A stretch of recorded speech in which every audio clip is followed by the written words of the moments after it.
Five Nights at Freddy's.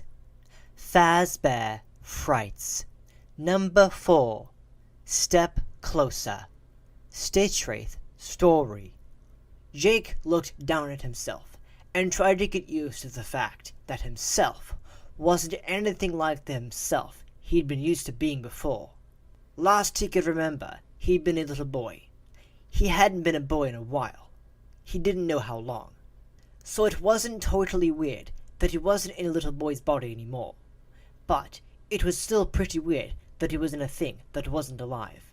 It was also weird that he couldn't remember exactly who he'd been when he was a little boy. He had vague bits of memories, but they didn't make sense.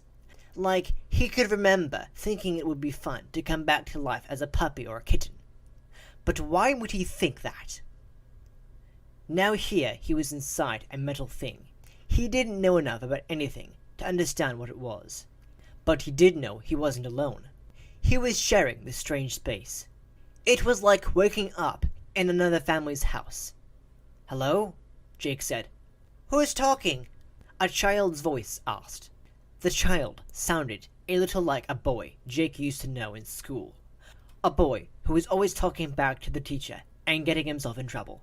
"Oh, hi," Jake said. "I'm Jake. Who are you?" "What's it to you?" I was just being friendly." Jake remembered learning that the way to deal with kids like this was to let them be as tough as they wanted to be. "Sorry, I'm Andrew." The child's voice was rough. He didn't sound like he was saying his name. It sounded like he was throwing down a challenge. "Hi, Andrew," Jake said. "Why can't I see anything?" Andrew demanded. "You can't see the truck?" Jake asked. "If I could see the truck, do you think I'd say I can't see anything?" Jake thought Andrew sounded angry. Very angry. "Sorry," Jake said. So we're in the back of what I think might be a trash truck. We're with a lot of junk." "Figures," Andrew said. "How come?" Jake asked. "Story of my life." "What do you mean?" Andrew ignored the question. "How come you can see and I can't?" He sounded like he was gearing up for a tantrum. "I'm really sorry. I'm not sure," Jake said. "I mean, I know we're in some kind of metal thing. I don't know. Some kind of entity or something. I can see what's around it, but I don't know how I got here. And so I don't know how you got here. And I sure don't know why I can see and you can't. But maybe I can help you see. Do you know how you got here?" Andrew was silent for a minute. Jake waited. "Well, I might have had something to do with the stuff I was in." "What stuff?" Jake asked. "How is it any of your business?" Andrew snarled. Jake sighed. "It's not. I just thought it would be nice to be friends. And friends get to know each other. So I just wondered what you meant by being in stuff." The truck ground to a stop, and there was silence. "I haven't had a friend in a long time," Andrew said. His tone was defensive, as if he was daring Jake to make fun of him. "I'm so sorry," Jake said. His memories were disjointed and muddled, but he remembered he'd had friends. "That's awful." Jake wanted to know more, but he knew better than to keep asking questions. The back of the truck opened, and a guy in coveralls started unloading all the junk. "I could be your friend," Jake said. "Why would you want to be my friend?" "I just like making friends," Jake said. "So how do we do that?" "Do what?" "Make friends." Andrew made an exasperated puffing sound. "Geez, you're dense." Jake felt like he was making first contact with a new species, like in sci-fi movies he could remember watching. We talk to each other, tell each other things, and find out about each other. "And then we become friends," Jake said. He figured that was close enough. "Like what things?" Andrew asked. "Whatever you want." Jake wanted to ask again about what Andrew meant by being in stuff, but he waited. Andrew was silent for a few seconds. "Have you ever been so angry you just wanted everyone to know it?" Jake thought about it and remembered a time he was really angry because he had to leave school. But why? It didn't matter. "I'd been really angry," he said, "but I guess I didn't need everyone to know it. But I had someone to talk to. Did you?" "No." Jake wasn't sure what to say, so he stayed quiet. "Did you want to get back at the person you were angry with?" Andrew asked. "I don't think it was a person. I think it had to do with being sick or something." My memories are kind of fuzzy. Fuzzy, yeah. So are mine, Andrew said. But I do remember wanting to get back at someone who hurt me. I think I attached myself to him. I got into his soul, made sure he couldn't move on when he should have died. I remember I wanted him to suffer, the way he made me suffer. But I don't remember what he did. I just know I hung on, no matter what they did to him, to try and save him. I wanted him to hurt. At one point, Jake couldn't hold back any longer. He blurted, "That's terrible that you felt so bad." "Shut up! Just shut up!" Andrew yelled. "I don't need your stupid sympathy." "Sorry." Several seconds passed. Then Andrew had more to say.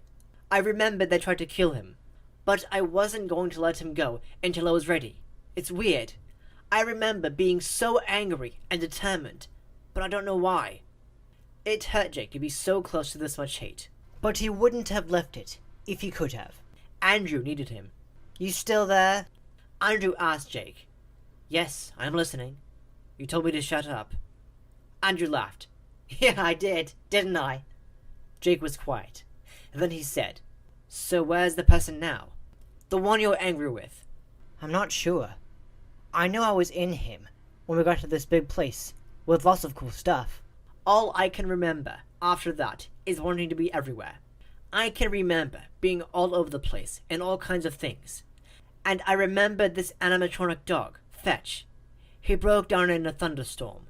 Sucky toy. Not made well." Andrew made a raspberry sound. Then he sighed. "So I think I was in Fetch, sort of.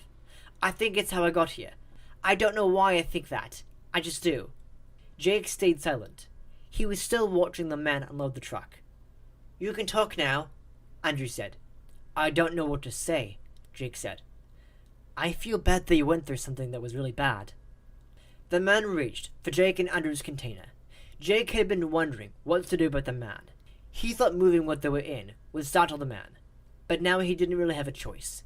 He didn't want the man to throw Andrew and him away. So Jake moved, which meant the thing they were in moved.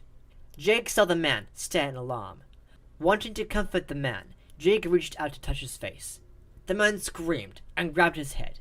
Collapsing on the gravel behind the truck, the man's body began to wither like he was a sponge being wrung out by an invisible hand. As his body sucked in on itself, his eyes fell inward, disappearing, and black streaks ran down the man's cheeks. "What just happened?" Jake shouted. He jumped out of the truck and stared at the bald man's body. "I can't see, dummy!" Andrew snapped. "What are you talking about?" "I just thought about touching a guy's face, and he died." "Why'd he die?" Jake realized he was screaming, but he couldn't help himself. "Why are you asking me?" Andrew was sounding defensive again. "The other guy died too.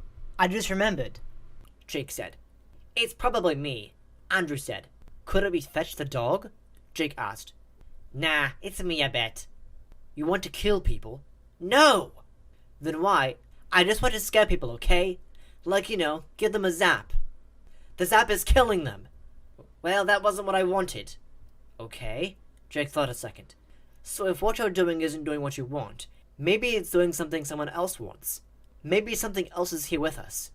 "And this thing, you mean?" "Yeah, like a hitchhiker. Or like a flea and a dog." "That's stupid," Andrew said.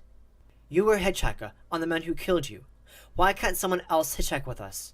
Andrew was silent for a second. Then he said, "It just sounds dumb."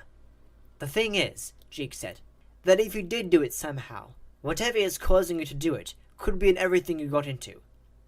"I infected them. I remember now." "What?" "I infected everything I threw my anger at." "Okay, so everything you infected could hurt people. Innocent people." "Hey, I'm not like that. I just wanted to hurt the bad guy." "But you said you infected stuff with your anger. You didn't think that would hurt them."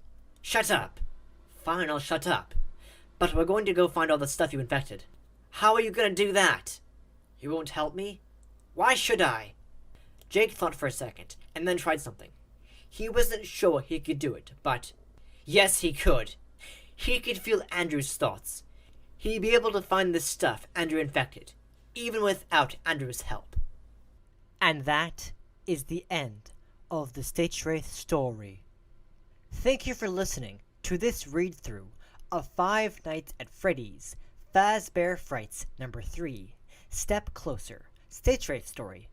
I really hope you enjoyed listening to it. If you did enjoy it, don't forget to hit that like button.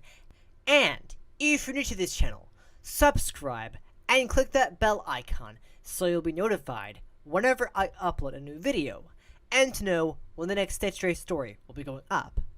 And I'll be back next time with the next Stitchwraith story. Alright? See ya.